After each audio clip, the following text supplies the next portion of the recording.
It's Wednesday, it's 11:15 and we're live in Westminster. The letter reads, Ukraine is ready to come to the negotiating table as soon as possible to bring lasting peace closer. Wouldn't that be beautiful? Wouldn't that be beautiful? Meanwhile, bombs continue to rain down on Ukraine. Can Donald Trump really bring lasting peace? What he wants is to see a total collapse of the Canadian economy, because that'll make it easier to annex us. Should Britain come to the aid of its Commonwealth ally Canada as it's hit by Trump's tariffs? There have already been difficult choices and all government departments have had to play their part in that. There will be more difficult choices to come. A warning of significant spending cuts to come in a spring statement from Chancellor Rachel Reeves. But is that the right choice to balance the books? But there are still many jobs which are only done by women, for which they get low wages compared with skilled men. Discrimination starts at school. But are boys now falling behind in education and the workplace? All of that and, of course, Prime Minister's questions will bring you that live at noon. Joining us today, Sun on Sunday political editor Kate Ferguson, Labour MP Calvin Bailey, SNP MP Stephen Flynn and former Conservative Defence Secretary Penny Mordaunt. This is Politics Live.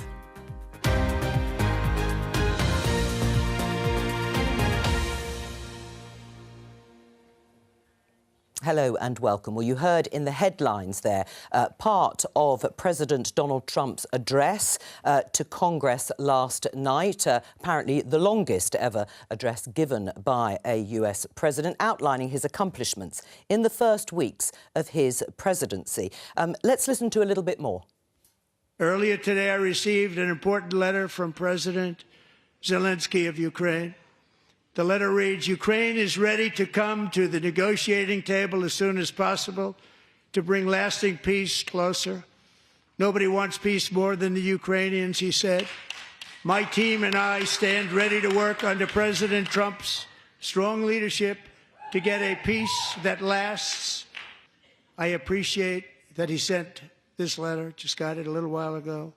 Simultaneously, we've had serious discussions with Russia and have received strong signals that they are ready for peace. Wouldn't that be beautiful? Wouldn't that be beautiful? Well, he says that would be beautiful if it happens, that peace deal. Penny Mordaunt, has President Trump played a blinder? Well, now we're going to see if he can deliver, because all the things that he wanted to be in place are in place now. And we've just got to remember there are 16,000 shells being fired a day in Ukraine. Everyone, apparently, wants peace. So now let's see if the president can deliver. What we've got to do is our bit, which is to spend a bit more on defence. Which, of course, the Prime Minister has outlined he will do. And we'll come on to defence spending a little later in the programme. Do you think President Trump has played a blinder, listening to him outlining his accomplishments as far as peace in Ukraine? I find it hard to say that someone who called President Zelensky a dictator, who's repeated many of the talking points that Vladimir Putin himself would say, who has sought to, in my view, and certainly from what I've seen in the White House last week, sought to bully President Zelensky into this position, has played a blinder. I think he's played his power, which is a very different thing. If it brings peace, though, will that be a success in your eyes? Well, we need to see what the peace looks like. In my mind, that's very simple. It's the sovereignty of Ukraine. It's a deal that the Ukrainian people want. It's not for me to project what peace looks like. It's for the Ukrainian people to tell us what it looks like. And if they're happy with that, I'll be happy with that as well. But there's two underlying fundamentals here. One is the fact that Donald Trump is an unreliable ally right now. And the other underlying fundamental is we don't know what Vladimir Putin thinks about any of this. And those two things now need to be brought together.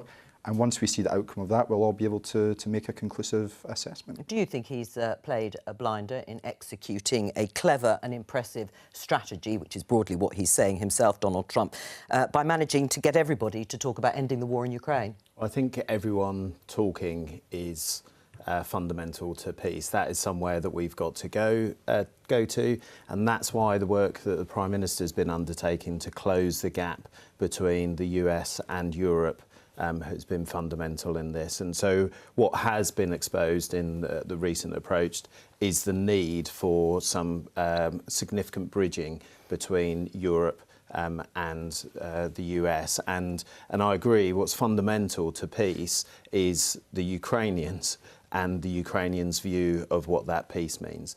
And so having everyone round a table and being able to hear everyone is going to be where we're going to need to get to, but that has to be driven by the Ukrainians and President Zelensky at the centre of that. Your thoughts, Kate? I mean, I agree. I think it's clear that these peace talks are the only game in town now. I think what's crucial is that Ukraine are central to them, that whatever deal we get respects their sovereignty, has their endorsement, and that we remember it was Putin and Russia that started that war, invaded a sovereign country, and a peace deal cannot come at the cost of sovereignty or at the reward of Putin. Right. I mean, in terms, though, Penny, when you look at what is actually being discussed, do you think Ukraine will have to give up much more than it might have wanted to in order to keep Americans on side? Yeah, I mean, this is very painful, but that is what the US has said. I think that Zelensky does want peace. He knows that he's going to have to make some compromises. And if we're going to ask Ukraine to do that, we have got to give them some guarantees that this isn't going to happen again in a few years' time. So although we are focused on the immediate weeks and what that might look like, what is critical is also years hence. Us having something that is convincing enough to deter Russia's future aggression. Right, but how is that done? I mean, the instant reaction has been the US cutting off future military aid. How does that bring peace? Look, I think that is a tactic that has been used by Trump and his administration to get Zelensky back to where they wanted him to be. What is critical is we have to recognise in Europe that the US want us to take a larger share of the burden of protecting our own neighbourhood, and that is right. And it's not just Trump that said that, it's every president for the last several decades that has said that. What that means for us is we need to be spending, I think, 3% as the floor in NATO. So it's about an extra 20 billion a year. That will be a hard price to pay. We've got debt, we're carrying issues related to COVID in our public services. Yeah. But if we delay, then the price we will end up paying will be unbearable. Well, you're talking about that 3%. Kemi Badenoch, the leader of the Conservative Party, said the same. But she also admitted in that same interview that that was discussed at Cabinet when you were part of the government and you couldn't make the numbers work. So I wasn't in Cabinet for that point, but I have been fairly consistent. No, but I meant the Conservatives in government. I haven't always appeared on your show very regularly when in office. And that's been a huge disappointment. Well, I'm glad we're rectifying that now. But this is really needed. I know it is difficult when the public hear this because they worry about their public services, they worry about public spending on those issues. But this is vital. Unless we are defending the nation, unless we can protect our interests and the people here, nothing else matters. So was it a regret of yours that Conservative governments didn't even get to 2.5%? They pledged it by 2030, but to 2.5%, never mind 3%. I'm glad we protected the defence budget alongside schools and health, but I've always argued we should be spending more. And the critical issue we're in at the moment is we've got to keep our own capabilities going whilst rapidly regenerating new capabilities because warfare is changing very quickly. If we don't stand this up now, and I think we need an emergency defence preparation programme in place now with our European partners, if we do that, I think the US will look more kindly on playing its part too. Right, well, I mean, Calvin Bailey, arguably, Keir Starmer has managed to do what the Conservatives didn't by pledging 2.5% by 2027, so 3 years earlier. But there will be a cost to that, won't there? Well, I think, so firstly, I served for 25 years in the Royal Air Force and unfortunately suffered the costs of some pretty significant and poorly thought out cuts in 2010 and 2015. And those are the things that we're having to address now. So we're a bit behind the starting line. What the government announced and what the Prime Minister announced the other day is a start of a journey to 3%. But we've got to recognise, and I agree with what Penny has said, we've got to recognise that we are spending the defence, the dividend, the peace dividend that we enjoyed for a significant period of time that took us from about 5% of GDP in the 1960s to about 2% now. So you admit public services will have to have less money. So Well, that peace dividend where we spent a lot more on health, for example, than on defence, that's over. So that's not what I said. What I was saying was that we have spent the peace dividend and we now have to confront some stark choices about how we go about closing that gap. Yep. There are choices in doing that. Those choices the government is going to have to... Well, we will come on to those, but just briefly, do you agree with that? The world has changed. We've just got to change the priorities and a lot more money has to go into defence. I don't think you will find a single reasonable politician in Westminster who would argue otherwise. We need to make sure that we are properly funding our defence forces, and we not just have to listen to the experts who tell us that they've been hollowed out over the course of recent times. We need to do that, but it's how we do that, Jo, that matters. Cutting overseas development aid impacts our security internationally, impacts our soft power. It's the wrong thing to do. What we need to be looking at is Labour's commitments on tax and indeed replicating the likes of what Germany have done.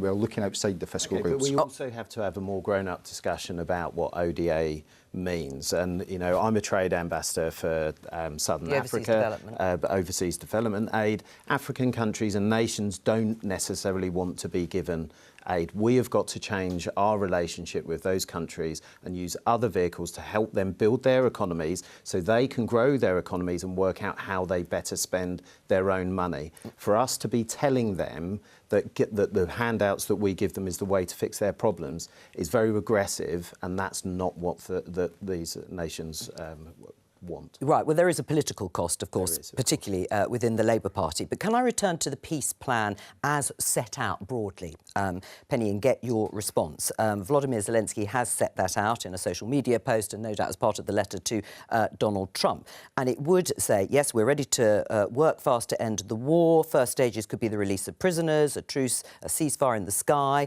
and by sea, if the Russians will do the same. Do you think they will do the same? Do you think they'll sign up to this? Well, this is what we are waiting to see. I mean, I was actually with Azov Battalion, some members of that last night, who were wanting to raise awareness about prisoners of war who have been treated absolutely appallingly. And I think what a fair peace looks like is not only that prisoners are released, but also people are held to account for some of the actions that they have taken in this war from the Russian side. So we've got to make sure these things are delivered. Trump says he can do this. And that's what we are all waiting on now. The ball is in his court. He's got everyone where he wants them to be. He now has to deliver, and we can help in that by bolstering our own defences. Do you think there has to be a security backstop, though, from the US? Not just this minerals deal with the presence of America. There has to be a security... It's not enough that US contractors are working there, but it's not just about boots on the ground. It's about what happens if Russia has another go. That is what we have to work towards. We can do it over 5 years or so, but we have to plug the gaps that we have in our capabilities now. Yeah, and Jo, is this not the key thing? So I think we're all in agreement that there needs to be this military backstop. The Prime Minister himself said it repeatedly in the Chamber when he gave his statement on Monday in response to questions from members.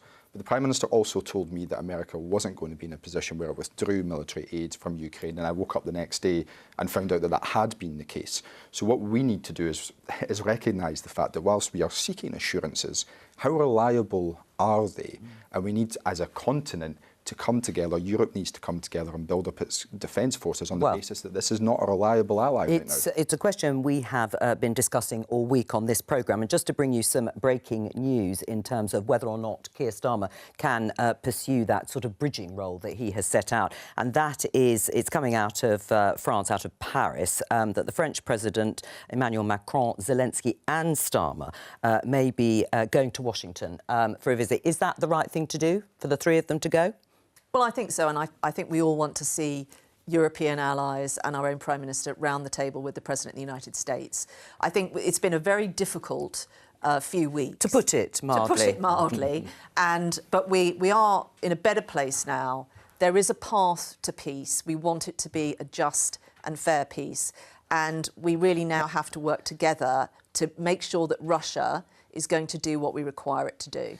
Let me just show you this tweet from Kemi Badenoch. It is from yesterday, the Conservative leader. This requires this plan, this discussion, engagement, both the US and Ukraine at the negotiating table. It'll be a lot easier to do that if the criticisms of both Ukraine and the US from various commentators are sparing and focused on material issues.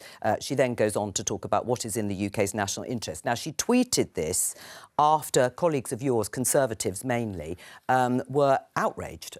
We spoke to one Conservative MP yesterday in response to what the Vice President, JD Vance, said about random countries being willing to send troops to the Ukraine who hadn't fought a war for 30 or 40 years. It would be better to have US presence.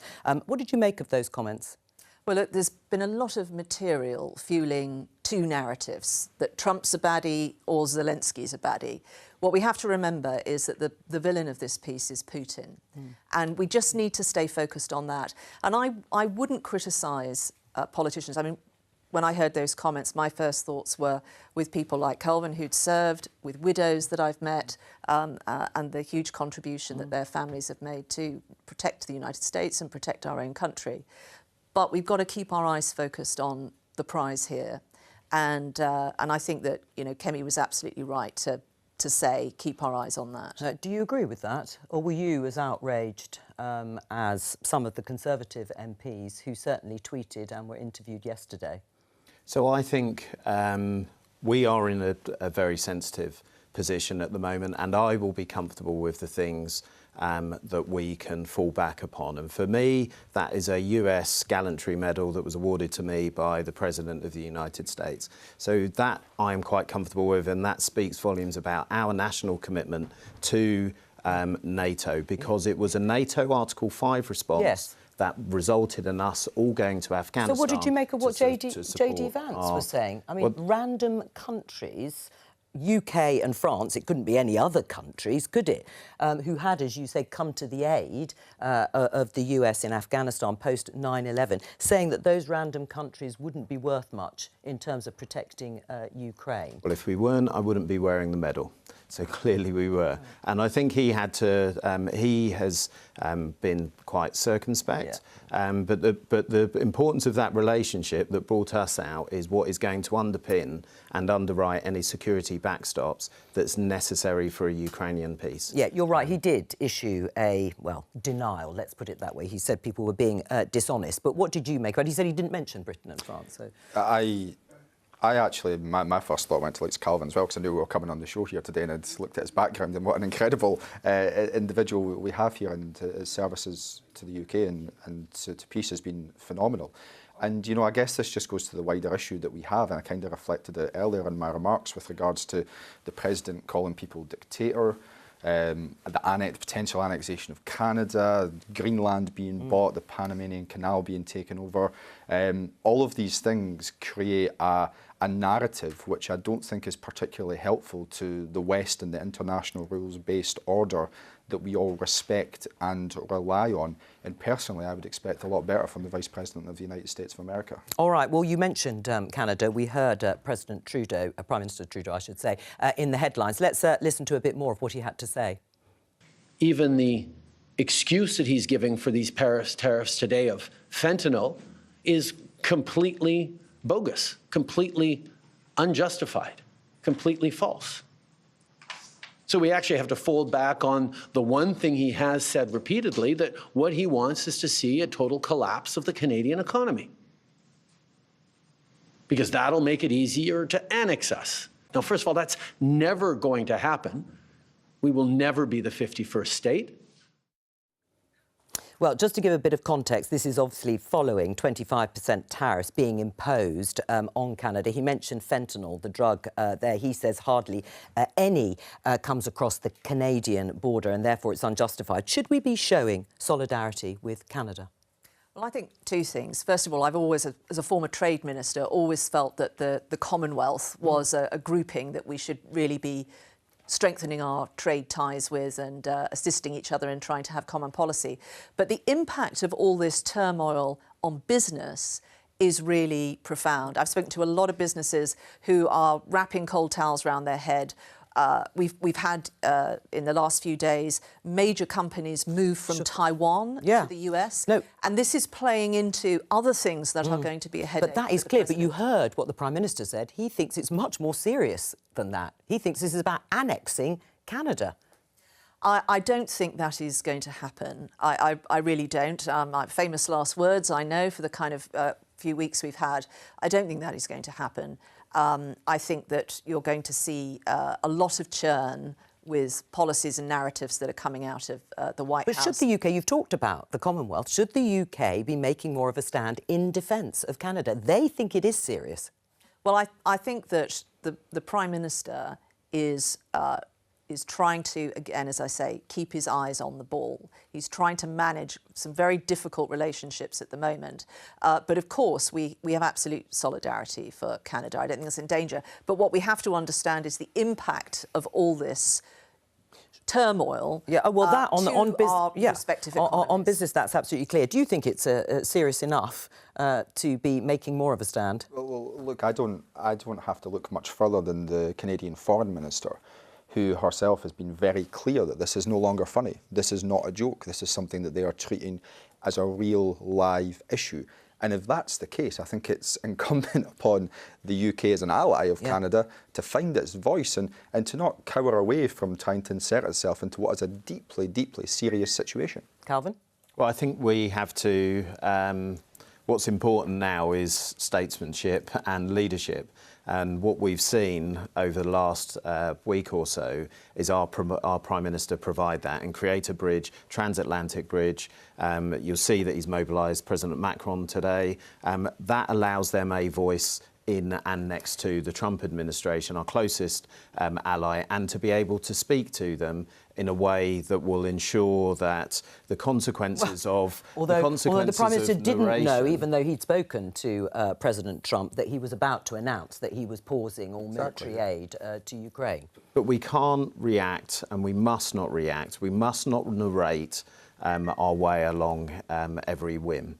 We must maintain a stable path, and we must make sure that people can access us and for us to be able to communicate on both sides of the relationship. Because if you can't, then you have a complete breakdown, that doesn't lead to good outcomes. Penny, I think we have to let you go at this point, but thank you very much for joining us. Kate, can I just return to the comments of J.D. Vance and the internal politics briefly within the Conservative Party, because it was clear Kemi Badenoch was to some extent slapping down James Cartledge, the Shadow Defence Secretary, who was extremely upset by those remarks, and others, Johnny Mercer, I know, former MP, also extremely angry about what was said. What's going on there? Well, I think Kemi's struggling to get a kind of party line going, even among her shadow cabinet. So you had some Tories come out at the weekend saying we should cancel the Trump state visit. That is not Kemi's policy. Then they've been kind of making these statements on Trump and everything that's going on there. And Kemi's trying to sort of impose a bit more of a three-line whip. And to be honest, she's really struggling because she doesn't have an enormous amount of authority as leader of the opposition. Well, we'll hear, of course, what she asks Keir Starmer in over 20 minutes' time at PMQs. Let's return to what you were saying about the wrong choices being made to spend more on defence. You agree broadly in principle that that is, of course, the reality of today. How would you make up the money? So I think there's a couple of options. Firstly, just to go back to what Calvin was saying earlier, because I didn't get the opportunity. If we don't look at the influence of our soft power in the likes of Southern Africa, then China will.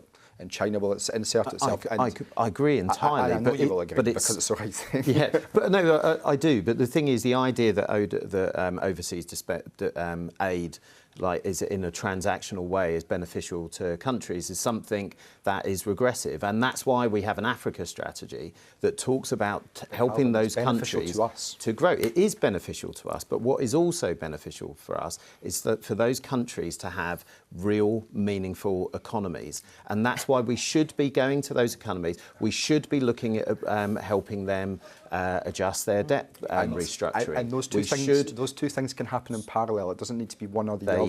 What we're allowing is China the opportunity to insert itself. And those aren't my arguments. Those are David Lammy's arguments, because what happened just before the UK cut its aid budget was the United States did the exact same thing, and David Lammy said it would be a strategic mistake. Why is David Lammy wrong? And you're right. No, David Lammy's entirely right, but that is why we had the announcement of the trade envoys, and that's why we have trade envoys going out to these countries and to countries all over the world and saying, what is it that you need? Soft power isn't just giving aid. Soft power is political, it's economic, I'm it's sure security, all the medicines will be replaced very heavily by a trade envoy. I mean, come on. But what we should be doing is stimulating and helping those countries to stimulate and grow their economies so that they can earn more money and make choices Well, it's a very, themselves. very valiant attempt, may I say, at defending something that certainly Labour government hadn't said it would do, but it has made those cuts. It will pay for increased spending, certainly to 2.5%.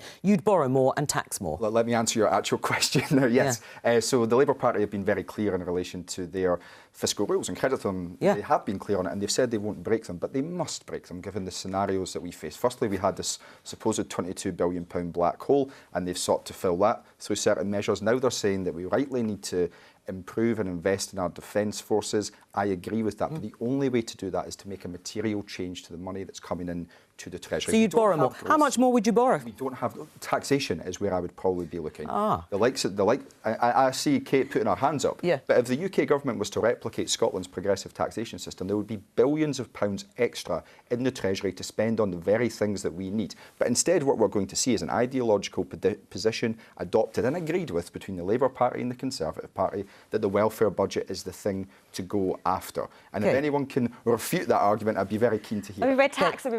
Sorry, Jo. Yeah, no, go on. We're taxed so highly. I think it's the highest level of taxation post-war. It's just frustrating because the answer, you talk about Labour and the Tories being ideologically aligned, but your answer is always more taxation, squeeze, squeeze, squeeze. That's not. And you're already seeing that's capital not flight. You're already seeing people leave the country because they feel like they're too heavily taxed.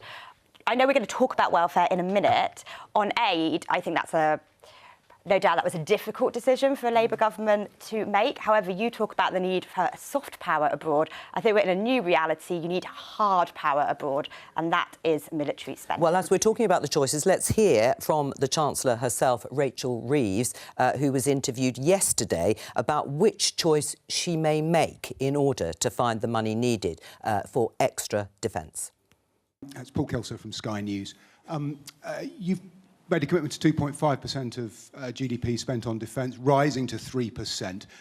Are British taxpayers going to have to get used to the idea that Britain's defence and the support of Ukraine is going to mean more taxation? I think you should note that it was through spending reductions elsewhere that we were able to fund this increase in defence spending. That was the choice that we made rather than increasing taxation. Right, well, spending cuts, more spending cuts, they're going to come from welfare. You're comfortable with that?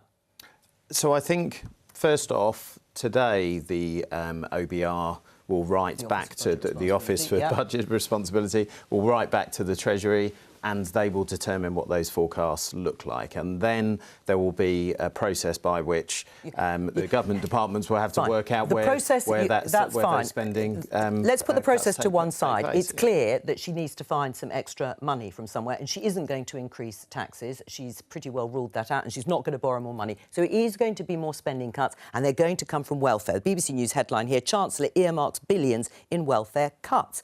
Are you comfortable with that? So I think the choice is, what I'm not comfortable with is the increasingly uncertain world that we live in that has resulted in us having to make these choices. And we are going to have to make some choices, and they are going to have to come from outside of defence, which will mean pressures on other departments. Right, well, the world's changed, Stephen. The world has changed. She has ruled out those two other options. So it's going to be cuts to welfare. The Conservatives thought they could find £12 billion a year out of welfare. It won't be as much as that, I wouldn't have thought. Do you understand? No, because I disagree with the premise of Calvin's argument and the argument that Rachel Reeves has made. These are the rules that the Labour Party has set upon itself. Of course we need to invest in defence. We're going to have to go much further and faster on 2.5% and indeed probably 3% and maybe even beyond, depending on how reliable Donald Trump is or otherwise. We look at what's happening in Germany, and this is a proposal that was put forward, I think, by Ed Balls as well, where you look at putting that investment in but sitting it outside of your fiscal rules. There are alternatives here, but the Labour Party don't want to look at them. What they're going to do is punch down on the poorest in society in the exact same way that Rishi Sunak said on a podcast I was listening in the last 24 hours to. What is the difference right now between the Tories and the Labour Party? The German narrative is an interesting one because they have the ability to increase their debt to GDP as a result of managing their economy well over the last 20 or so years. We haven't. We have to recognise that we are at nearly 100% debt to GDP, and we are having to make some significant changes about the way certain government departments work to be able to recover the damage of 14 years. Well, 14 years or perhaps the budget that Rachel Reeves delivered in November, because I think the Office for Budget Responsibility will imply that the headroom that she had, nearly £10 billion, had gone after that budget before all of this unfolding on Ukraine. Let me introduce Dame Andrea Jenkins from Reform UK. Just before we move on, Kate, a spring statement. We were promised it would be one fiscal event a year, and that would have been the budget in the autumn, having followed the budget in last November. What's happened? Yeah, I mean, Rachel's always been very keen on this one fiscal statement a year, so that would suggest she'd only wants to tax rise in the autumn budget, which would not be in the spring statement. Can I just say one thing on welfare while we're on the subject? What we've seen in this country, which we haven't seen in other European countries, is an absolute explosion in the number of people signed off work sick long term. It's a huge problem, and it's also a problem affecting a lot of people in their 20s. That is a betrayal to those people, because the longer you are off work, the lower your life expectancy, the worse your life prospects. You're off work for any amount of time, and it is likely to repeat itself over the course of your lifetime. The danger of letting people claim benefits without intervening and getting them back to work is you're basically killing them with kindness. And you do need to look at this welfare budget. It is too big, and it is not doing this country, the taxpayers, or indeed the people receiving it, any favours. Right. Well, a report just very briefly, Calvin, you're going to say something? No. A report by the Centre for Social Justice has come out this week, which found that boys between the ages of 16 and 24 are underperforming in every stage of education and earning less than girls of the same age. Let's talk to Miriam Cates, former Conservative MP, now at the Centre for Social Justice. Hello to you, Miriam. And it's a Conservative think tank focused on tackling poverty, the CSJ. That is, what was your reaction to the findings? Well, the findings are really stark, and as you've mentioned, this gender pay gap has been reversed for the first time between the ages of 16 and 26. Young women now out-earn young men, but actually the problem starts much, much further down, and at every stage of education, actually even before children start school, boys are behind. By the time they get to A-levels, they're 1.5 grades behind, and then of course in higher education, young women now outnumber young men 2 to 1. Now, of course, some people might say, what's the problem? Why does it matter if women earn more? But as you've just been talking about, we've seen this enormous rise in young people signed off work sick and not in education and training. And actually the majority of those are boys. There's been a 40% increase in male NEETs since the pandemic, just 7% in young women. So whatever you think about the gender pay gap, we have this problem of a lot of young men and the prime of their lives now not contributing to society, and we found broadly hopeless. Right. Why do you think it is? Why do you think it's happened? Well, there are a lot of reasons, and the next stage of our report is going to be to dig more deeply into those reasons. But there are several factors. Education seems to be failing boys. In fact, we polled a broad cross-section of the public, and 2/3 agree that the education system is failing boys. There's not enough sport. Boys are told they're toxic, all sorts of other things. The rise in fatherlessness was identified, again, particularly by young people, actually, as a major factor in boys' behavioural problems and also aspirations. So not having a role model of what it means to be a good man. And also the rise in internet pornography is seen as something that's undermining the relationship between the sexes, boys becoming dependent on it, and it having a big impact in things like sexual abuse, misogyny. So a whole range of factors that we are going to be investigating more. Right. Stay with us, Miriam Cates, because obviously we have guests here in the studio. Let me get your response first of all, Andrea. What do you make of the report, and how seriously should we take it? I think we should take it very seriously. I mean, I've been saying for years in Parliament that white working class boys have been left behind educationally. They're more likely to commit suicide, have mental health problems, or end up in prison. And so, you know, the previous government should have done something about this, to be honest with you. And look, I'm a divorced single parent to a young boy, and Miriam is right in that aspect. Role models matter, actually. So in terms of fathers? Father figures, I do think that. And but on top of that, though, I think that we need a more joined-up approach for the whole skills agenda. We need better career advice in schools. We need to get them quite young.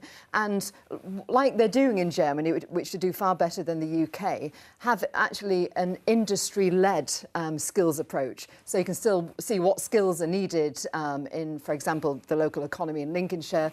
I'd bring a skills board in to make sure we're actually leading the way, future-proofing the economy, and better career advice, and make sure there's jobs there for young people to go into. What do you make of the report findings? I mean, people will celebrate that women and girls are doing as well as they are. Has it been at the expense, do you think, of young boys or young men? Well, as a white working class lad who's sitting here, I'm probably only sitting here because of the education system in Scotland and the fact that I was able to go to university because we don't charge tuition fees. That was a groundbreaking thing for me and many other people. But I did have a look at this report, and you know, certain parts of it I was interested in, but certain parts of it just completely ignore the reality on the ground. It ignores that the fabric of society was torn to shreds by austerity under the Tory party. It ignores any aspect of class and the impact that that has upon people's aspirations and opportunities.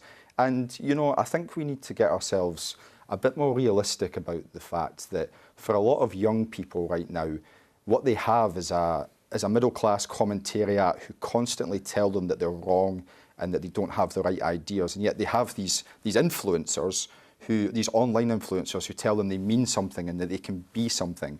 And they respond to that. The job of us as politicians is to say to these folk, you know what?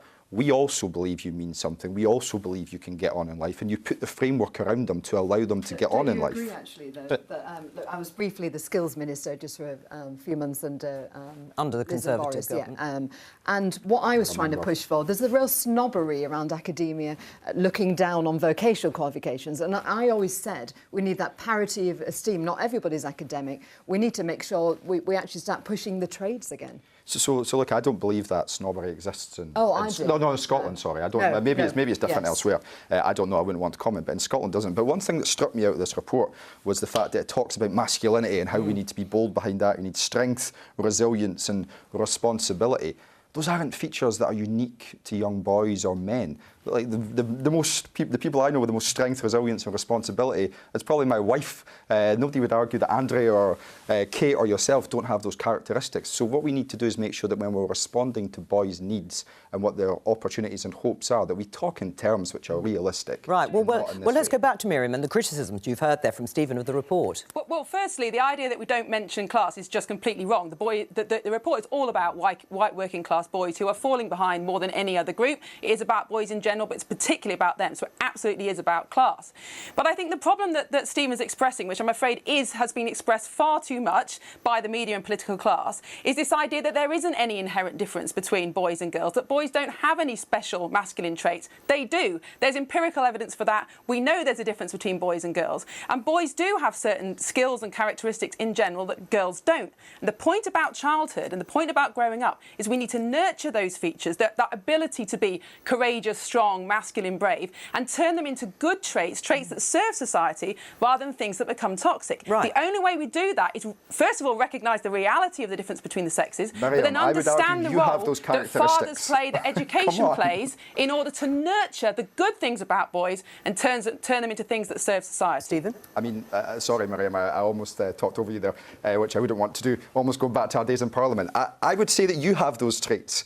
And you've evidenced them today, just as you did when you were a parliamentarian. What we need to do is focus upon the outcomes that young boys need. And it's for all of us in politics to say you mean something, you can be something, and then deliver those opportunities. Stephen, in Scotland, I think that we do that. Stephen, do you believe that there's no biological or psychological difference between boys and girls, but it's just a social construct? Miriam, of course there's a difference. Exactly. But when you come so therefore, strength, the way that we nurture boys has to be different to the way we nurture girls. Miriam, your report says strength, resilience intelligence or responsibility or characteristics of masculinity. I'm afraid the strongest people I know are females in my life, and I think we need to make sure that when we're looking at boys, we respond accordingly to their needs. I think what we're ignoring is that the reality is, and it has been throughout the whole of history, that young men are a source of strength for society, whether that's because you have to fight wars, whether to do with ingenuity, all those kind of things. And we now have a whole group of young men who are falling out of society,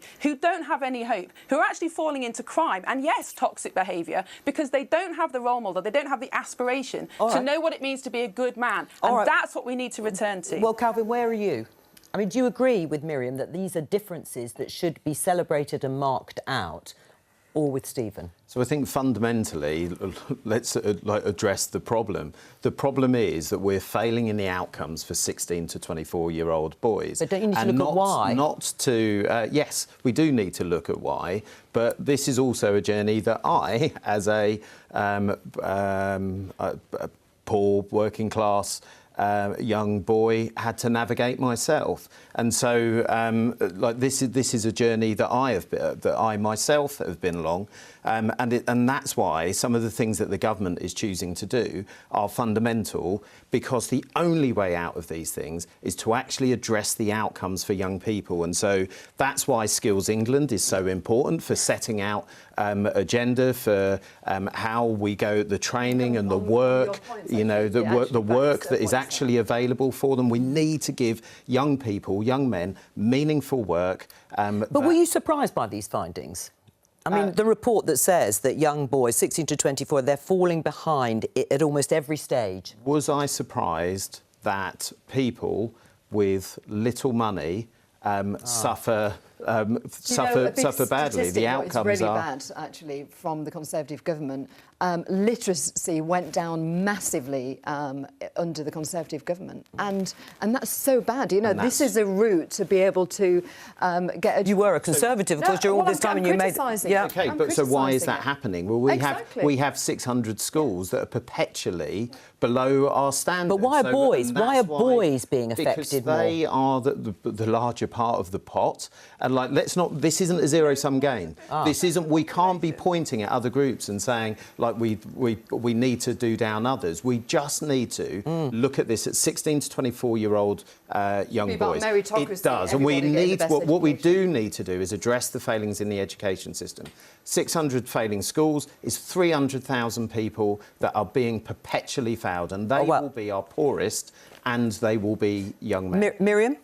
Well, I think, yet again, we're ignoring the difference between boys and girls, which is what this report highlights. Yes, of course, there are failing schools, but those schools fail boys and girls equally if you want to use those measures. What we're talking about is understanding the difference between boys and girls. And yes, of course, we need to look at skills. I completely agree with Andrew on that. But if we start at 16, we are not going to solve the source of the problem, which starts much, much further down. When children even start school, boys are behind girls. We need to look at why that is, what's happening in the school system that's so discouraging boys, that's convincing them that they're toxic and don't have hope, because all of society is missing out when all these young men don't have those skills and that hope. Convincing them they're toxic. What on earth is that all? 40% of boys and girls in sixth form have been taught that boys are toxic. That's one of the findings of our report. It's been corroborated in other, I think, policy exchange. Right, well, I don't know what the evidence for that is. Right, but the evidence of actually saying to boys that they are toxic. Yes, what's your... Yeah, I mean, that's a very strong word to use. I guess it goes back to my earlier point about the fact that we have young boys who are constantly being told by people what is it about them that they need to do from a position of privilege. And what we need to do is go into those communities, listen to them, see what it is that they want, and recognise the fact that it was the Tories who tore society apart with austerity and the impact that's had upon them. Right. I mean, has that been underestimated, the impact of years of austerity? Or do you take the findings that Miriam is talking about in terms of looking at the differences between boys and girls, that is the salient point? I think there's probably a lot more work to be done in this area. If I cast my mind back to my comprehensive school in London growing up, there was definitely a thing about boys being branded naughty and troublesome, which is really quite different to this kind of, if you're quiet and shy and conscientious girl, we'll pat you on the head and you'll be fine. So actually there is a thing about different gender expectations and roles in schools, which let down both sexes in different ways, but can really problematise boys, lead to suspension, expulsion. But the way and yeah, I mean, obviously we need to do way more about skills training. I'd like to know with this report, actually, Miriam, have you looked further detail what percentage of these have got special educational needs? Because my son is 7 years old, he's 18 months behind, being tested for autism, he's got ADHD. And what I find the whole system, which I think anyone who's been an MP in England, you're waiting ages. I've helped so many constituents over the years to try and even getting assessed. And it's not until they start going to secondary school that they get assessed. But that will come back to Stephen's argument about cuts. But can I just very briefly go back to this issue of role models and Miriam talking about fatherlessness as a word. What do you think about that? I mean, how important are male role models? I think they're incredibly important, and I think it's incredibly important that people see, and I'm sorry to offer themselves forward, but see people like me in the political arena that actually occupy those, traditional hyper-masculine roles. I am a retired wing commander. I have a lot of medals that are out there for gallantry, but I've been quite public in displays of emotion because those things are important. And actually, I think the thing that we aren't focusing on that is most important is empathy. Like, the report doesn't talk about empathy. The thing that we should be teaching young men is to be more empathetic of the people around them, because then they would understand the causes entirely. But if you understand the causes and consequences, so we made reference to pornography, if you were more empathetic about the people that you were seeing on the screen, you wouldn't be so willing to receive some of the things. So this isn't about being, a hyper-masculine, muscular, adventurous, because those traits can belong to men and women equally. We have to go to Prime Minister's questions. Speaker, tomorrow marks 13 years since 6 young British soldiers were on patrol in Afghanistan when their vehicle was struck by an explosive, tragically killing them all. Sergeant Nigel Coop was 33. Corporal Jake Hartley was 20. Private Anthony Frampton was 20. Private Daniel Wade was 20. Private Daniel Wilford was 21. And Private Christopher Kershaw was just 19, a teenager. Tomorrow also marks the 18th anniversary of the death of Benjamin Reddy, a 22-year-old serving with 42 Commando Royal Marines, killed in Helmand Provost in 2007. These men fought and died for their country, our country. And across the wars in Afghanistan and Iraq, 642 individuals died fighting for Britain alongside our allies. Many more were wounded. We will never forget their bravery and their sacrifice. And I know the whole House will join in me in remembering them and all those who serve our country. Mr. Speaker, this morning I had meetings with ministerial colleagues and others. In addition to my duties in this House, I shall have further such meetings later today. That be a call? Thank you. Mr. Speaker, the Prime Minister has rightly made growth his key mission.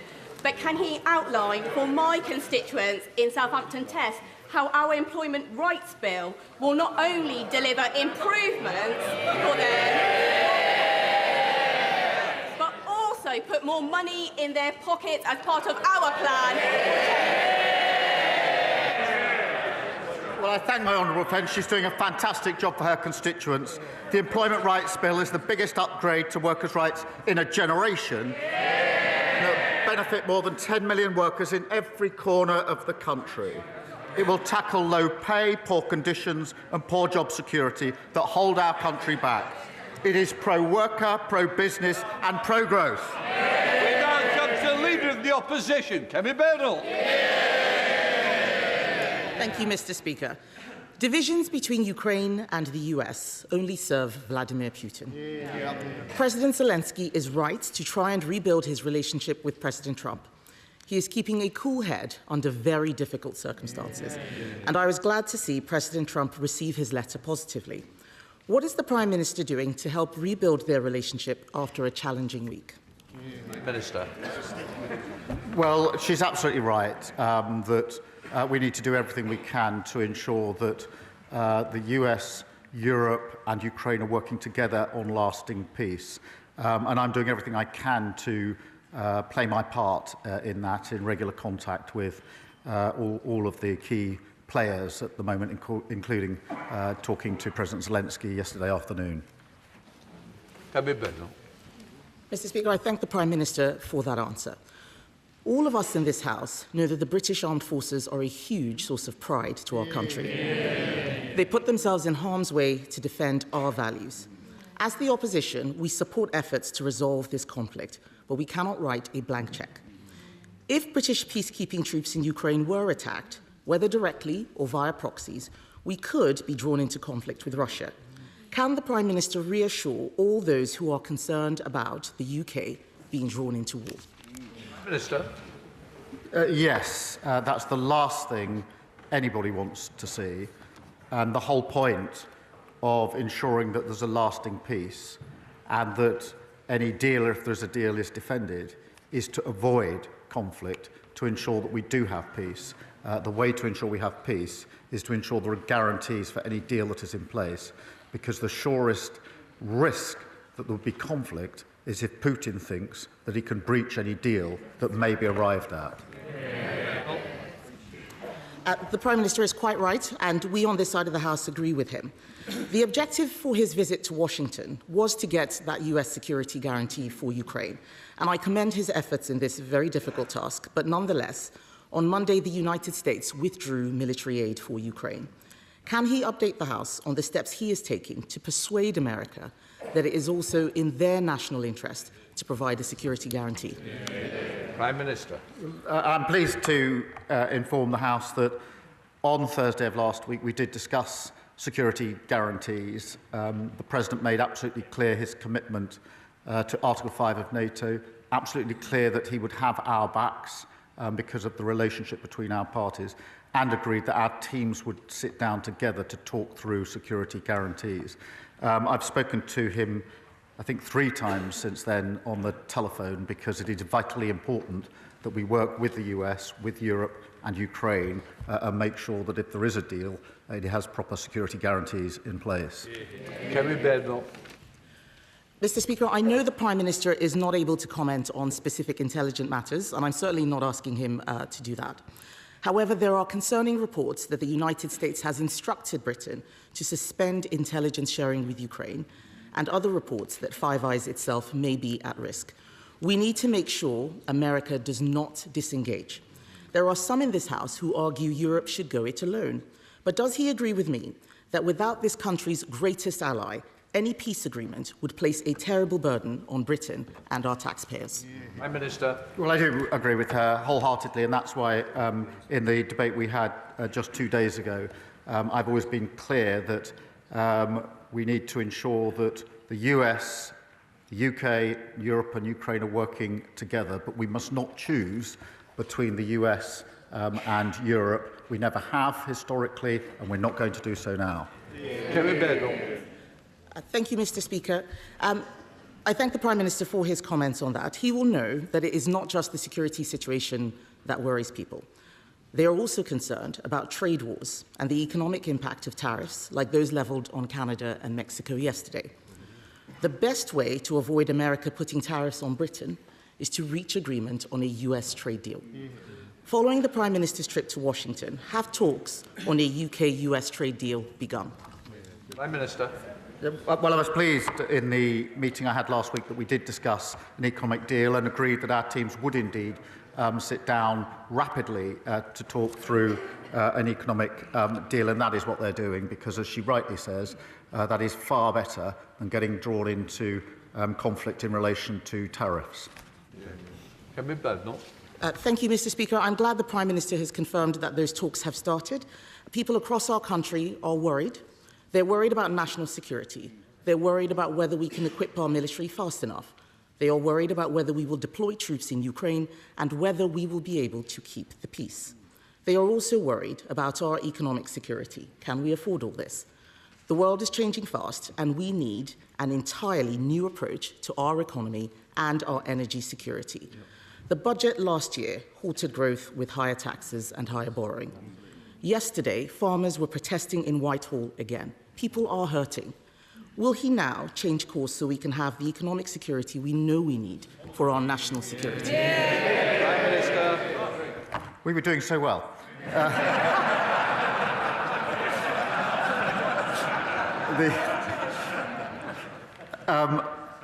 What we inherited was insecurity in our economy. We inherited a £22 billion black hole, and we have now turned that around. We've got the highest investment coming into our economy. We've got wages higher than prices. We've got 3 times interest rates have been cut. That's the difference between stability with Labour and instability with the party opposite. Thank you, Mr. Speaker. I commend the Prime Minister for his decisive leadership that he has shown in Europe and at home to bolster our collective security. The £13.4 billion increase in defence spending has been very much welcomed in my constituency of Stevenage. Can the Prime Minister outline how that increase in defence spending will boost jobs and growth in places like Stevenage, and would he like to join me in visiting some of those businesses? Prime Minister. Well, I thank him for his question. Our plan for change is built on national security, and that has to go hand in hand with economic security. And as we're returning to 2.5% for the first time since a Labour government, that investment must mean UK skills, UK jobs and UK apprenticeships. And I was very pleased that on Monday we were able to announce a new hub and new spending targets to help 12,000 SMEs access the supply chain, which will boost economic growth, and that'll be really important in so many constituencies. And of course, I'll consider his invitation. Leader of the Liberal Democrats, Sir Ed Davey. Thank you, Mr. Speaker. Yesterday, I visited Kingston's Army Reserve Centre, met members of the Royal Army Medical Service who'd served in Iraq and Afghanistan very bravely. So can I associate myself with the Prime Minister's initial remarks? On Monday, the Prime Minister rightly said a minerals deal only was not a sufficient security guarantee for Ukraine. But since then, the Trump administration has said that a minerals deal is the only guarantee on the table, and President Trump has removed military aid from Ukraine and said that the British cannot share American intelligence with Kyiv. Both those decisions mean more brave Ukrainians will die and further embolden Vladimir Putin. So can the Prime Minister tell the House, does he still believe that President Trump is a reliable ally? And if Ukraine does not get a sufficient security guarantee from this White House, what is the Prime Minister's plan B? Prime Minister. Well, Mr. Speaker, look, we work very closely with the United States on defence, on security and on intelligence. We have done for many, many years. We're intertwined, and of course they're a reliable ally. We are operating on that basis day in, day out across the world, as he knows. In relation to the situation as it develops, obviously our main focus, our only focus, is on a lasting peace in Ukraine. There are many moving parts, there are many discussions to be had, but what I'm doing is staying focused on what I think is the single most important outcome, which is a lasting peace in Ukraine, which is good for Ukraine, for Europe, and of course essential for the United Kingdom. Sir Ed Davey. The Prime Minister knows we all support him in that effort. But can I take him back to President Trump's reliability?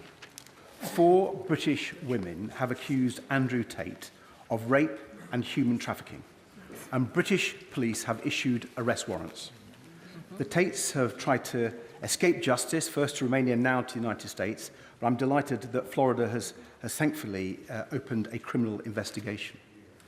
But does the Prime Minister agree that people who are wanted by British police of such appalling crimes should stand trial in our country? And given his assessment that President Trump really is a reliable ally, will his government request an urgent extradition of the Tate brothers? Prime Minister. This is a live issue, as he'll appreciate, and therefore I'll tread carefully. But the principle is absolutely clear. Justice must be done in all cases, including in this case. But I won't go into the details because this is a live case, as he knows. Steve Race. Thank you, Mr. Speaker. I'm supporting many parents in Exeter who are struggling to get the support they need for their children within the SEND system run by Devon County Council. One parent told me that their child was excelling, but after undergoing major surgery, she needed additional support to get back into a mainstream school setting. That hasn't been possible due to the disarray of the SEND system in Devon, and this child is now missing out. I welcome the new money going to the system. Can the Prime Minister provide an update on government work that will also reform the SEND system to make sure every child in Exeter has the best start in life? Prime Minister. Well, thank him for raising this familiar topic. We inherited a SEND system that failed to meet the needs of children and families, and that's why we're investing £1 billion in SEND alongside £740 million for councils to improve inclusivity and expertise in mainstream schools and to make sure special schools can cater for children with the most complex needs. We're working closely with partners in Devon to deliver an accelerated progress plan and have deployed SEND advisors to offer support to the local authority. Liz Roberts. By cozying up to Putin, Trump is making Europe less safe. We all recognise the need for Europe to adapt. Germany is changing its fiscal rules to boost investment in defence and infrastructure, creating a €500 billion fund to strengthen its future. Will the Prime Minister please consider a similar approach, focusing on strategic investment rather than imposing further hardship on the poorest through cuts to welfare and cuts to international aid? Well, Mr. Speaker, as she knows, I think it's very important if we're to increase defence spending, which we are, to have that fully costed, fully funded, and to put that plan before the House, which is what I did last week. But she talks about fiscal rules, she talks about funding. I have to say, it was highly regrettable that Plaid voted against £1.6 billion to fund public services in Wales. She needs to explain how that helps her constituents and the people of Wales. Thank you, Mr. Speaker. This year marks 40 years since the Swan Report exposed systemic racism and discrimination in the education system.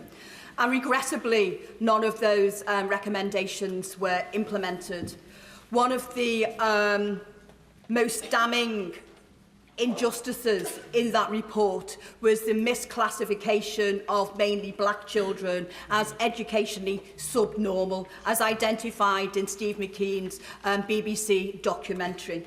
And given the historic nature of this and the impact it had on so many, will the Prime Minister consider a public inquiry to provide justice and recompense for those who have been affected? Prime Minister. Well, I thank her for raising this really important issue. All children, young people, must be treated fairly, and there's no place for hate or prejudice in our education system. I'll make sure she gets a meeting with the relevant minister to discuss this further. Chris Law. Thank you, Mr. Speaker. This week, President Trump has ended military aid to Ukraine, reportedly banned the UK sharing US intelligence with Ukraine, and is now seeking to lift sanctions with Russia to appease Vladimir Putin, a murderous, lying dictator. Regrettably, it's clear for now the US can no longer be relied upon for security and peace in Europe. So will the Prime Minister provide leadership to our allies by urgently making the decision to be the first leader to release seized Russian state assets to Ukraine under the established principle of international law, so that Putin must pay as the aggressor? Minister.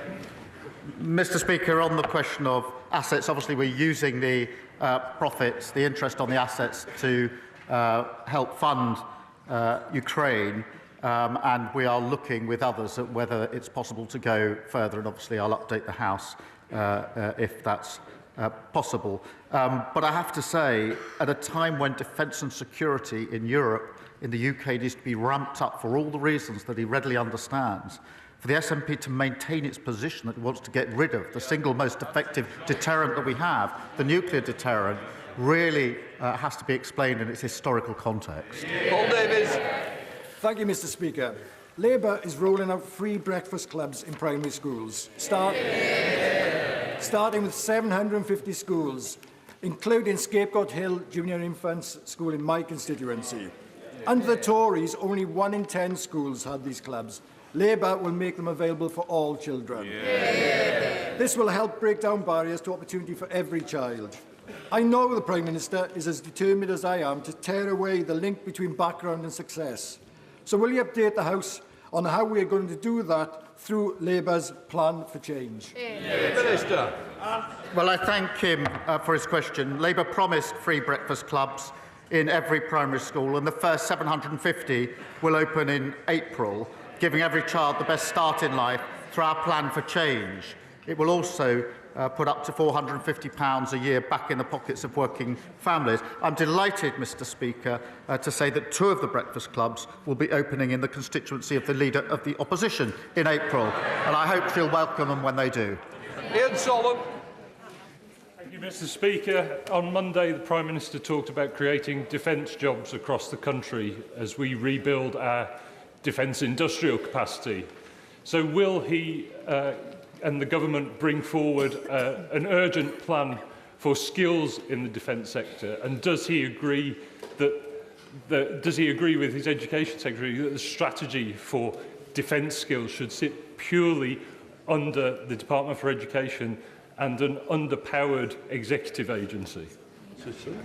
Prime Minister. Well, I thank him for raising this because it is a duty to increase our spending on defence and security, but it also does provide an opportunity for jobs across the country, and that's good jobs, well-paid jobs, skilled jobs, as he rightly identifies, but also jobs with a real sense of pride, and we are working on that. Emma Lulberg. Thank you very much, Mr Speaker. My lovely granddad, John Henry Richardson, passed away in 1998 from work-related asbestos exposure. Today in South Shields, we have one of the highest death rates from this silent killer in the United Kingdom. Will the Prime Minister please look at introducing a national digital register so we know where this asbestos is and commit to a phased removal of it from public buildings? Yeah. Prime Minister. Well, I'm sure I speak for the whole House when I say I'm very sorry to hear what happened to her grandfather. These are just awful cases, and the deaths are terrible.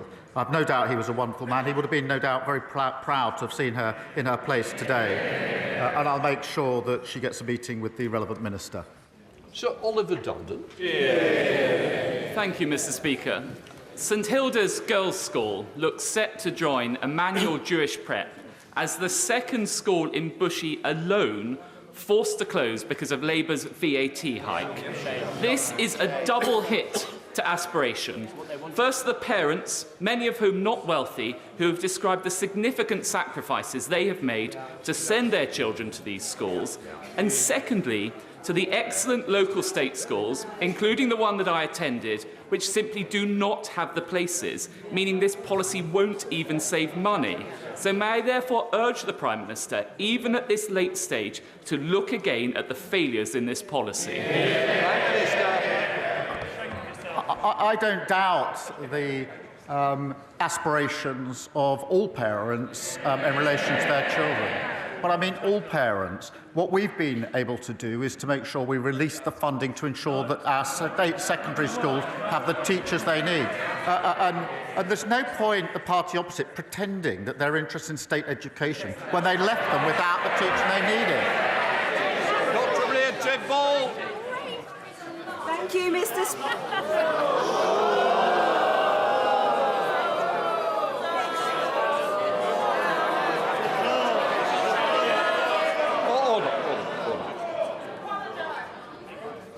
There is no punchline.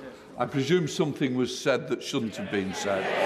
I'm sure the member would like to withdraw what was said, if they've anything about them. Withdrawn. There we are. Let's carry on. Dr. Maria Timbon. Thank you, Mr Speaker. 48 children that we know of have been killed by known domestically abusive parents during court-permitted contact visits, including Paul and Jack Seitz, who were tragically murdered at the hands of their father in a house fire. Their mother, my constituent Claire Throssell, has campaigned against the presumption of contact, which allows such abusers to have unsupervised contact with their children. Will the Prime Minister meet with Claire and I to discuss the urgent need to remove the presumption of contact in law? Prime Minister. Well, can I pay tribute to my honourable friend and to my honourable friend, the member for Calder Valley, who've both raised this critical issue? And can I particularly pay tribute to Claire? Her courage and strength is outstanding. Mr. Speaker, family courts must never be used as a tool that domestic abusers can use to continue their appalling abuse. And we're expanding a number of pathfinder courts to protect the welfare of children and reviewing the presumption of involvement that she raises. Richard Ford. Thank you, Mr. Speaker. Daniel Coffey from Columpton lost his life while serving in Iraq. His grandfather said yesterday that Vice President J.D. Vance should have a lot more respect for those who lost their lives, in response to the Vance comment that some random country that hasn't fought a war in 30 or 40 years. Will the Prime Minister gently remind the US government the UK was there for the US following the 9/11 attacks when Lord Robertson invoked Article 5, and that we were there for the US for the intervention in Iraq? And they might remember our long-standing friendship when we think about security guarantees for Ukraine. Prime Minister. Well, I thank him for raising this, and I know he speaks for the whole House. We do remember the role that we've played historically with our allies, and we particularly remember those that made the ultimate sacrifice in that duty for their country and for our allies, and that's why it's so important that we make that point today. Muraz Gul Peran Lowen. Happy St Piran's Day, Mr. Speaker. To the hundreds of thousands of people in Cornwall and around the world who are today celebrating St Piran's Day, will the Prime Minister confirm our government's commitment to national minority status for Cornwall, and will he join me in wishing Cornish folk the world over a very happy St Piran's Day? Prime Minister. Well, yes, let me wish him, his constituents and everyone in Cornwall a very happy St Piran's Day. We do recognise Cornish national minority status, not just the language, the history and the culture of Cornwall, but its bright future. And I know that he and Cornish colleagues will continue to be powerful voices for Cornwall. Sir David Davis. Yeah. 4 weeks ago, the Northern Ireland coroner accused British soldiers of unlawful killing after they engaged with IRA would-be murderers. After careful reading, as far as I can see, this judgment was based on no evidence whatsoever. Over 100 Special Forces soldiers have been summoned before these inquiries. Not one IRA leader has been summoned in the same way. Soldiers that serve our country with honour, heroism and skill are being punished in their declining years for doing nothing but carrying out their patriotic duty facing enormous risks. Now, given how he opened his comments today, which I associate myself with, does he not think that he and his government have a duty to protect these soldiers from such partisan parodies of justice in their declining years? On the particular case, the coroner's ruling, I just haven't seen the details, I'm afraid, so I can't comment on that. On the broader point, it's right that we should protect those who serve our country, wherever they serve our country. Getting the balance right is critically important. I didn't think that the legislation that was put forward by the party opposite achieved that, but nonetheless, I do believe that in the interests of everybody in Northern Ireland, all those who served and all those who are victims, we do need to renew our efforts to find a way forward on this really important issue. Helena Dollywell.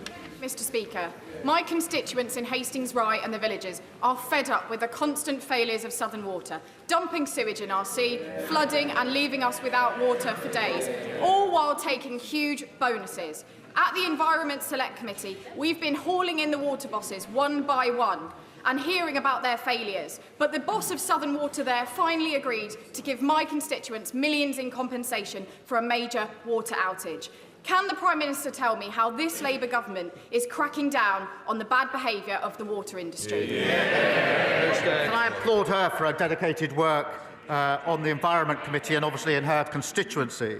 Last week, our Water Act became law, which gives new powers to ban the payment of bonuses for polluting water bosses and bringing criminal charges against lawbreakers. We are determined, Mr. Speaker, to fix our broken water system after years of companies pumping sewage into our waterways and infrastructure not keeping pace with demand. Wendy Morton. Thank you, you, Mr. Speaker. I pay tribute to the Prime Minister for his efforts to bring Europe together and ensure we can work to restore peace in Ukraine. What the war in Ukraine has also demonstrated, though, is the need for greater food security and stronger supply chains. But if this government forces our farmers to sell their land because of the divisive family farm tax, then it undermines this. So ahead of the spring statement, I'd like to ask the Prime Minister, will he think this policy through again and seek to end it? Because national security needs food security, it needs farming, and it needs farmers. Prime Minister. Mr. Speaker, we put a record amount in the budget into farming, £5 billion. We've set out a roadmap for farming, which has been welcomed across by the NFU. And as she knows, the vast majority of farms will not be affected by the provisions that we're putting in place. Lead picture. Thank you, Mr. Speaker. For months, my constituents in Doncaster East and Isle of Axholme have been telling me how fed up they are with not being able to get an appointment because of the 8 a.m. scramble. The last thing they need when they're ill is to have to pick up that phone and wait and fight again to be first. It's great news that the government's new GP contract will start to resolve this.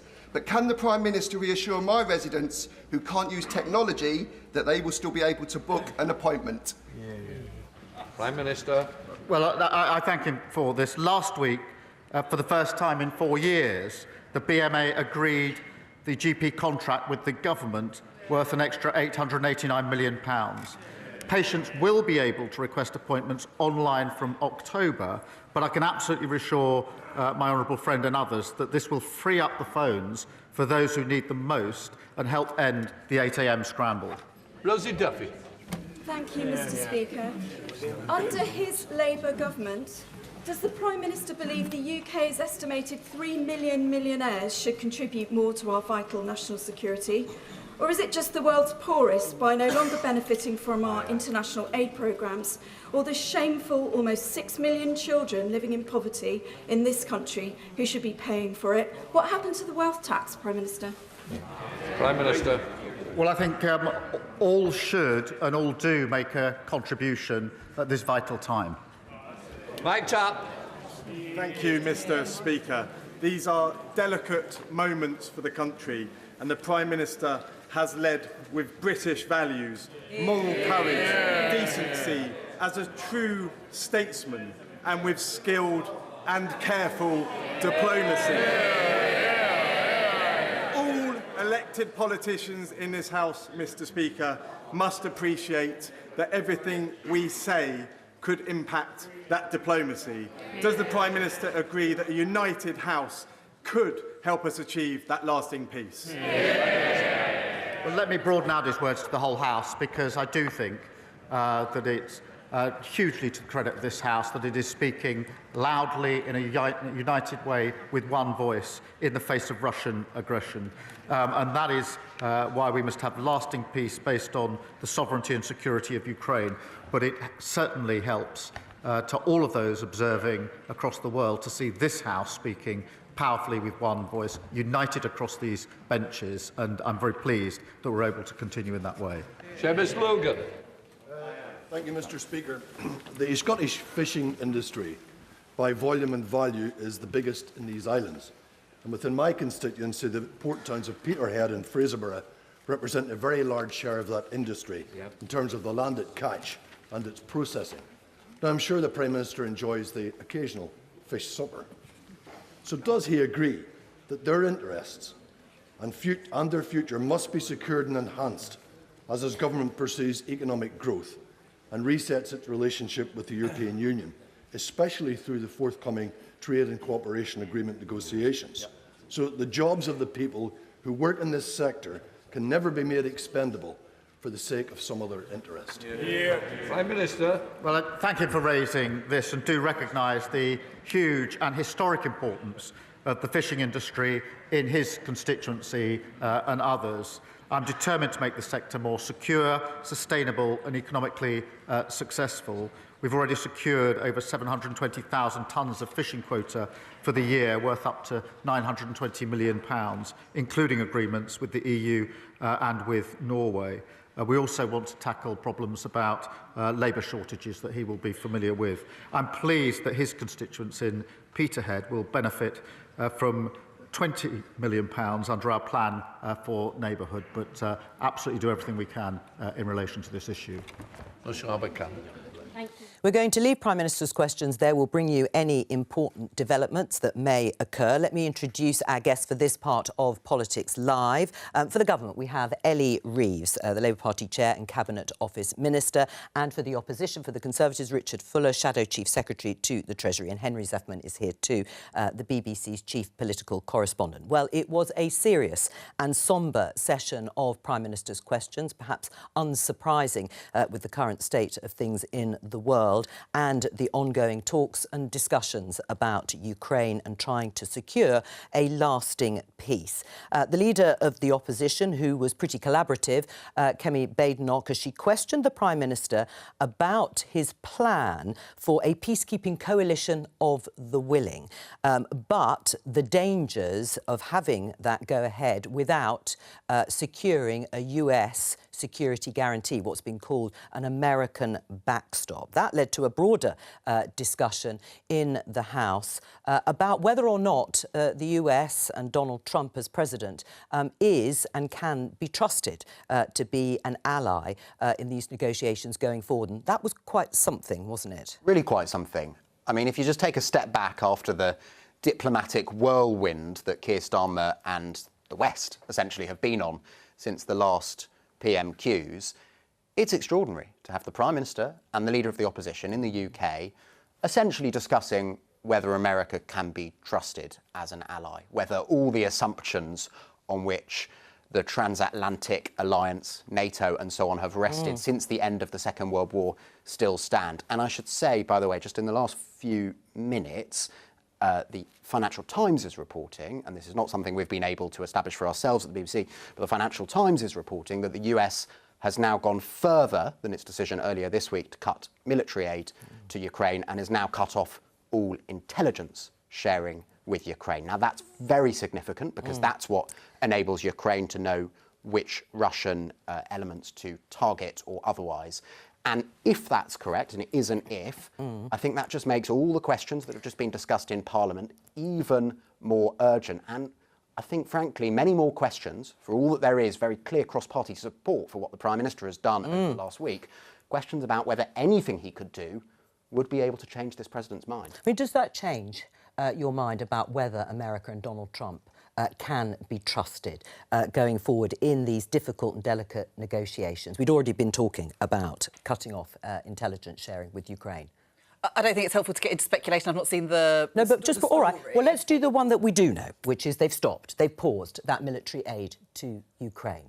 Can they be trusted as an ally in terms of trying to secure a peace deal? Well, we've got a really special relationship with the US. You know that. And since the meeting in the Oval Office with Keir Starmer and Donald Trump last week, there have been numerous telephone calls. The Defence Secretary, John Healey, is in Washington today to talk about that pause on the support for Ukraine.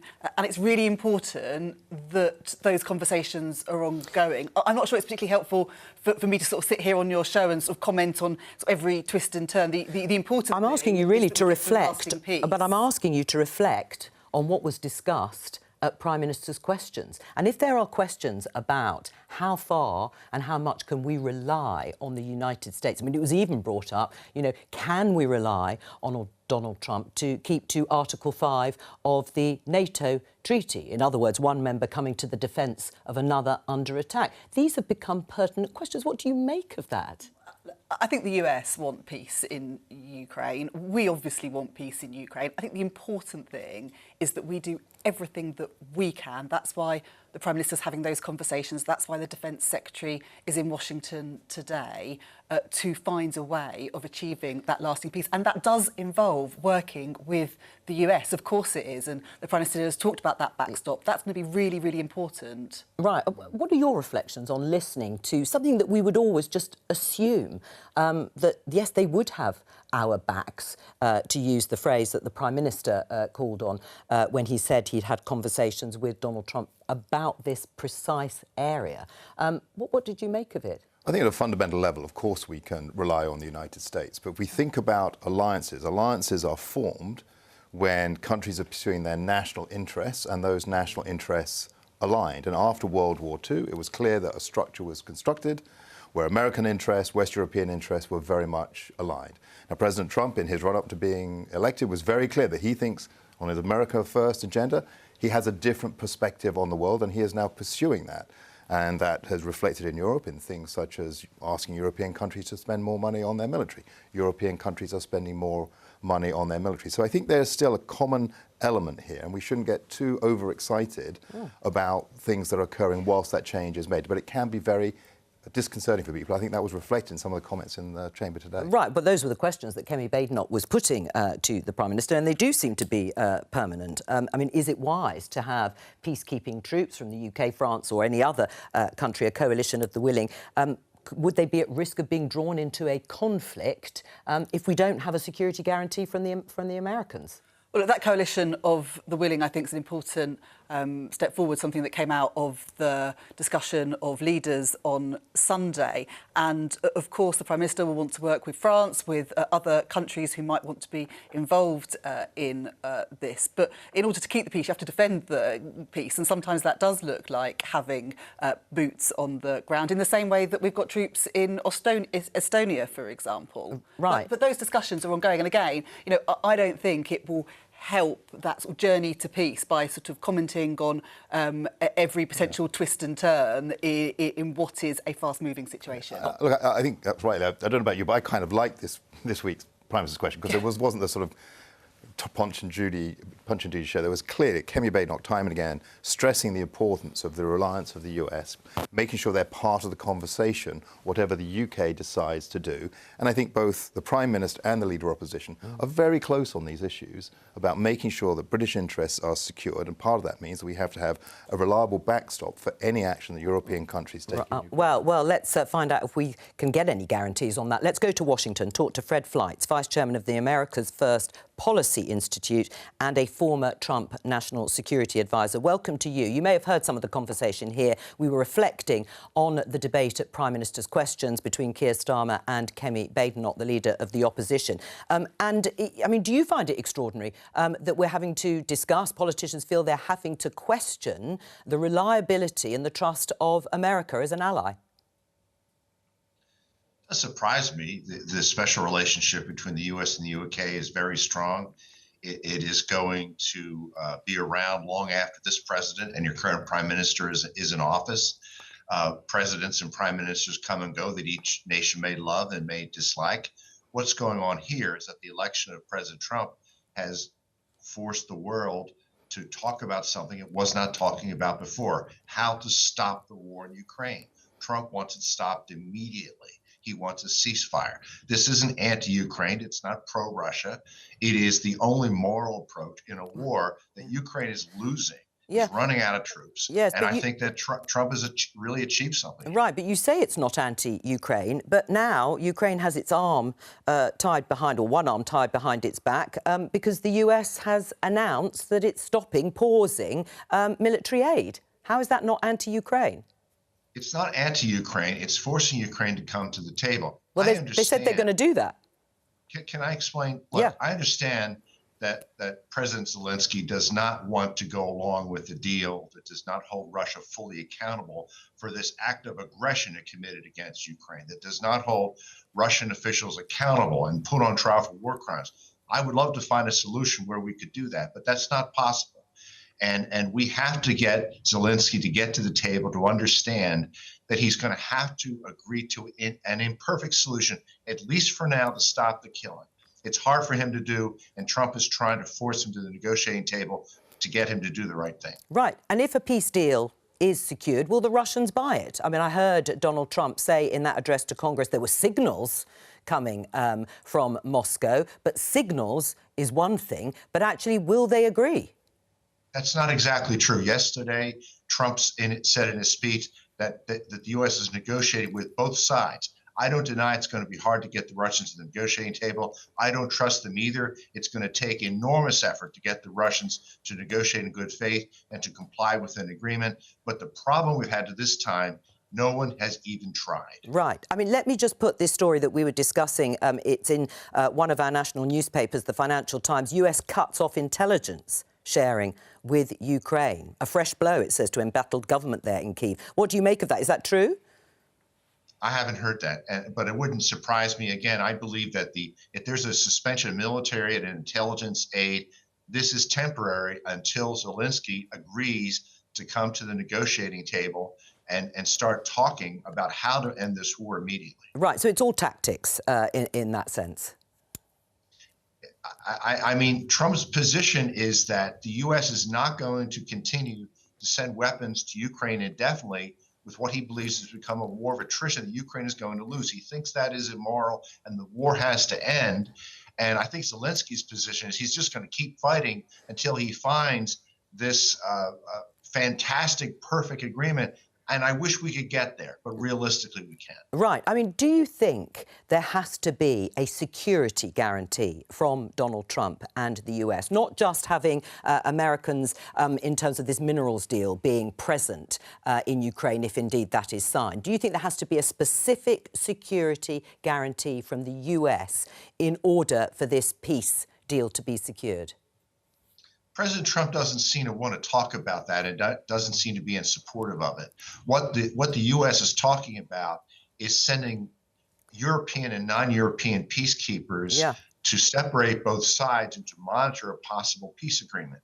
This has worked in other conflicts if we have the cooperation of both sides. We also have this energy deal, which will give the U.S. a vested interest in Ukraine. I think that's the beginning of this discussion. All right. Well, Fred, let me just bring in our other guests, politicians here from both Labour and the Conservatives. Is that going to be enough, Ellie Reeves? I mean, he doesn't want to talk about it. We heard from Fred Flies. He doesn't want to talk about it. Is that going to be enough, just having, if indeed it is secured, a minerals deal where there's some presence, contractors, American contractors on the ground in Ukraine, but nothing more?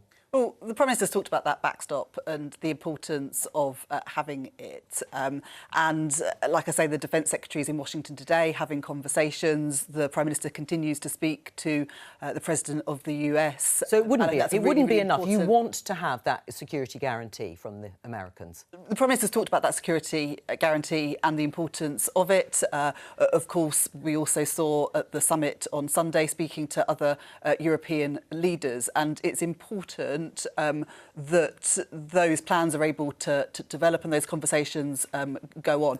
I don't think kind of sort of trying to negotiate a peace deal sort of on your show. Well, we're not trying to negotiate it, but we're trying to work out whether peacekeeping troops from the UK should go without a proper US security guarantee. Exactly. And anyway, what's difficult for the UK, for the Prime Minister, is we don't hold all of the leverage over telling the American president what he should or shouldn't do. But we have to work out what the British strategy should be. And if the Prime Minister thinks, I think quite rightly, that we need to put European forces to ensure that any deal is abided by, the Prime Minister's got to find an alternative if President Trump says we're not going to provide that guarantee. Well, on that, Fred Flights, we heard from the Prime Minister in the House of Commons that he's had several conversations with President Trump, not just the ones face-to-face, no doubt talking about this. And you have mentioned the special relationship. Do you think Keir Starmer has enough influence over the President of the United States to persuade him to provide that security guarantee?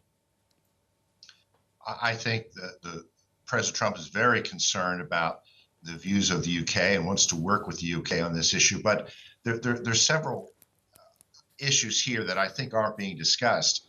I believe that Ukraine has to be heavily armed to defend itself, to prevent another Russian invasion. I hear the Russians want Ukraine disarmed. That is off the table. That in itself is a security guarantee.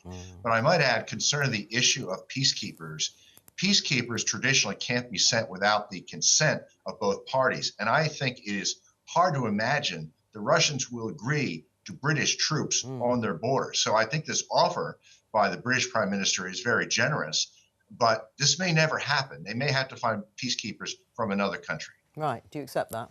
Well, Look, I think there's a lot of discussions and negotiations still to be had, but on the point around capabilities, you will know that we have come to deal with Ukraine for 5,000 defence missiles, for example, made here in the UK. We've come to a deal on military aid to Ukraine. Our support for Ukraine is steadfast. The British people's support for Ukraine is steadfast. You saw when the war first broke out, families in my constituency across the country welcoming Ukrainian families into their homes. We saw on Sunday when President Zelensky came to Downing Street, crowds cheering outside. And I know that our Prime Minister is committed to finding that lasting peace in Ukraine. Let me bring something else up with you, Fred Flights. Comments by the Vice President, J.D. Vance, who said a US stake in Ukraine's economy was a better security guarantee than 20,000 troops from some random country that hasn't fought a war in 30 or 40 years. Do you understand the outrage and upset that has caused here in the UK amongst senior military figures and their families? I do. I have the greatest respect for the capabilities of the British and French militaries. I would not have said that. And I know that British troops served courageously with the United States in Iraq and in Afghanistan. So that's not my position. And I wonder whether the Vice President was making some type of comment about peacekeeping. But let me say, please don't associate me with that comment. Right. I mean, should he really retract them? He's issued a sort of denial by saying he didn't mention Britain and France, but I mean, who else was he talking about? And that it was dishonest to say that he was talking about them. But should he go further? Should he apologise? I don't know. Look, politicians sometimes make misstatements and say things that they regret. But the reality is that Britain has an extremely courageous and capable military force. I wish it was larger. I wish the Royal Navy was larger. Well, if I was going to criticize your military, that's what I would say. But I would never criticize the capabilities of the British military. Fred Flights, thank you very much for joining us. Henry, let's talk about a different subject, but something that is going to become extremely pertinent in the next few weeks, because it looks as if we're going to get what we would call a fiscal statement, or a statement at least, in the spring, despite the fact that Rachel Reeves, the Chancellor, had said in her November budget that that would be the only fiscal statement of the year. In other words, this November we would have another budget, but nothing else. Yeah, when is a fiscal event not a fiscal event? Well, is a bit of a sort of philosophical it's an existential question. But what is going to happen, it is clear from a briefing to our colleague Faisal Islam, is some significant spending cuts, and they will come on March the 26th, at the same time that the Office for Budget Responsibility, the independent forecaster, publishes updated forecasts. Now, that's not a coincidence. The reason those spending cuts will come then is, as is made clear by this briefing to Faisal, that the Office for Budget Responsibility has told the Treasury that, as far as they're concerned, the headroom, that's the leeway, the £10 billion leeway, which they said in October at the time of the budget Rachel Reeves had against meeting her own self-imposed borrowing rules, the fiscal rules, has gone. Now, why has it gone is a very interesting political question. The government will say it's because of global uncertainty, global factors, persistent high inflation and so on.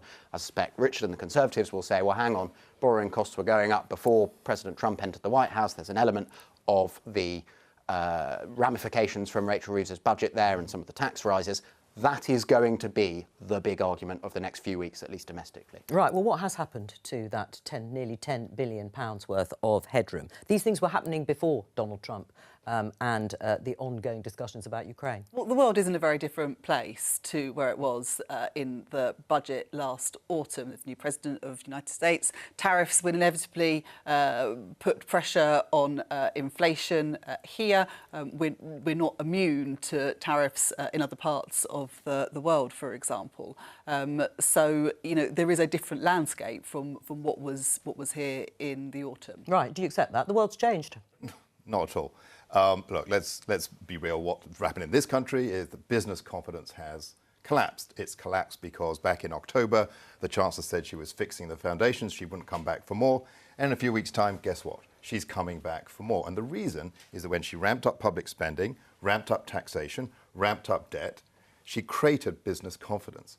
The jobs tax, the family farm tax, people aren't investing, people aren't hiring, And the consequence of that is that OBR is saying your growth forecasts are nowhere near where you thought they would be, and your debt is going to be high. And that's why the Chancellor, I'm afraid, is going to come back, isn't she, for more tax and spending cuts. PwC have said that the UK is the second best place in the world to invest after the US. The IMF and the OECD have said that the UK will be the fastest growing major European economy in the coming years. We've seen 70,000 new jobs created since the election. We've seen interest rates go down 3 times. So, that budget in the autumn was a once-in-a-parliament budget, and the Chancellor made that really clear, that it was wiping the slate clean after 14 years of Conservative failure.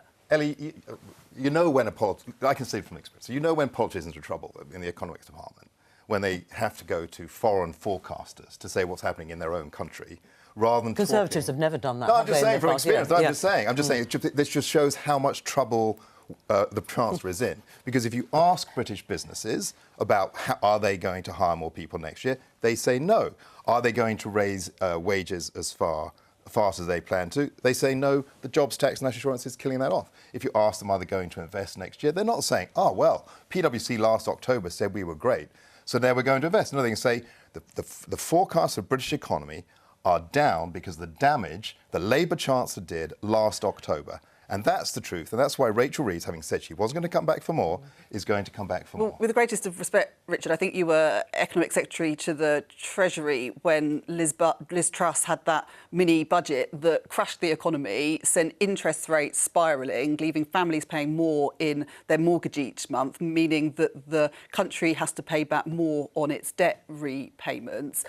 When we came into government, there was a £22 billion black hole in the economy. The budget in October wiped the slate clean. We're seeing record investment in our NHS, waiting lists down 4 months in a row because of the decisions that were taken at that budget. But they were hard decisions. And now you're going to be making more hard decisions. So why is Rachel Reeves, the Chancellor, coming back in March with a statement? What's she going to say? Well, I'm not going to speculate on what may or may not be in the statement in March. I don't think that we know. We can show you the BBC headline referring to the story that Henry was just talking about. The Chancellor earmarks billions in welfare cuts. So you've cut the international aid budget, and that gives you £6 billion broadly, which will go into defence spending. Rightly so. Well, OK, I mean, not everyone in your party clearly agrees with that, but now you're going to come for welfare cuts. Are you comfortable with that? On welfare, there are 1 million young people out of work in this country, out of work, not in education or training. That is a lost generation unless we do something about that. And I think we've got a moral obligation to do that. There are far too many people, 3 million people, 3 million people off sick, not being able to work.